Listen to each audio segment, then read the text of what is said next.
We have a month to go. Welcome to Operation Vagabond Falcon Part 16. It's now May. We have a month to go if I want to get to Ford Nationals at Carlisle. Really, we have less than a month. What I'm doing is test fitting wheels. These aren't going to be the wheels we're going to use. These are the Ford Mustang torque bullet things that everybody uses. Puts them on their second generation Falcons. And time for a car show. Wing-a-ding-a-ding-a-ding-a-ding-a-ding-a-ding-a-ding. I'm sitting in my lawn chair. Yep. In a previous video, I said I was going to have to use 6 inches, but Wheel Ventique says we can get away with a 7-inch wheel with 5 inches of back spacing for the rears, and as long as we run a low-profile tire, we're going to clear that fender. Good. And Wheel Ventiques has a partnership with Cocker Tire, or maybe they own them. Anyway, Cocker Tire does make a 205/50/17 tire with white walls. So that'll look correct if we can get that deal to go through. We may have another sponsor in Wheel Ventiques. Bruce is marking up the transmission tunnel so we can start to cut it out. A Ford AOD trans is much larger than the Ford-O-Matic 2-speed. We have to make room. Lots of sparks, lots of hammering, and plasma cutting, and sparks. You have to cut way up onto the firewall and make yourself enough room to where the bolts that hold the transmission to the engine can still be backed out. There it is, that's a hole. And now we can fit the Ford AOD 4-speed up. Am I gonna paint it? Probably not. It's aluminum. It's good enough as is. Whoop, gotta lift up from behind.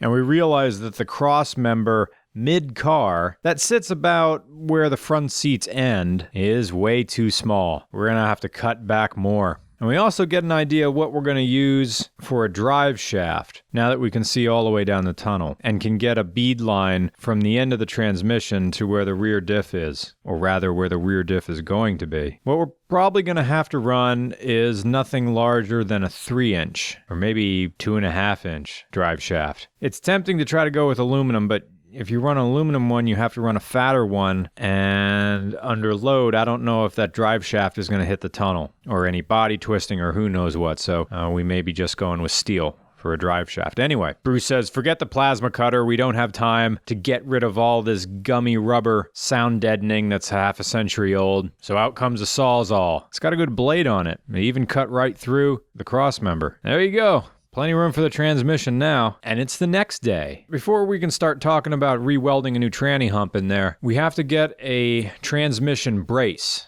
or a bracket, a big one, to hold it up from below. There are no companies that make a transmission bracket to hold a early 90s Ford AOD 4-speed to an early 60s Falcon. Yeah, you have to make your own.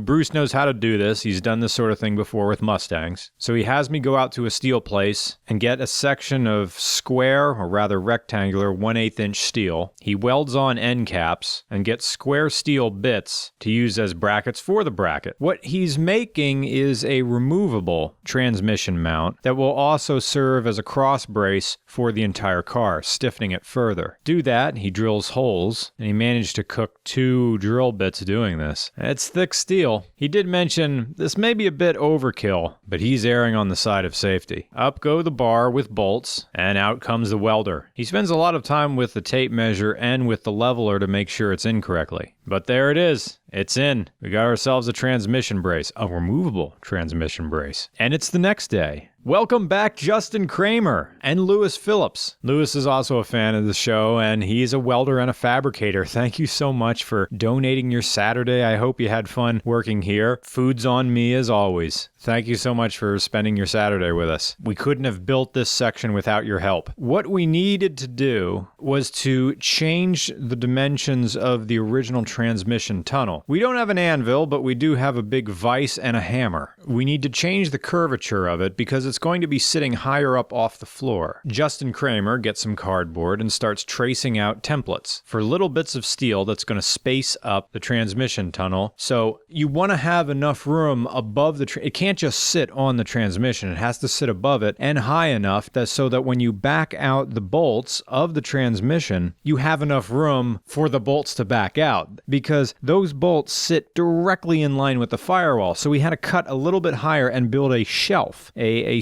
a space behind where the bolts go so you can get them out. With extra help, we could do two things at once today. Remember the fan that didn't work? We've got two 7-inch fans. And Justin and Lewis made a good observation that we can still have them pull, but we stagger them. And we stagger them directly in line for the flow of, water or coolant as it goes through the radiator. We'll have one fan directly in front of where the coolant is coming in, where it's hot, and we'll have the other one down at the base, cooling it off as it leaves. These little fans are small, but according to Summit, they're 2,200 CFM, and they spin like crazy. I know it looks like we could get a third one in there, but Justin said, you're probably not going to have to. Plus, the fans, because they're mounted so close, do block a little bit of the radiator, but this is a dual-core aluminum radiator, much, much better than any of the old copper ones they would have used in the day. Will it be good enough?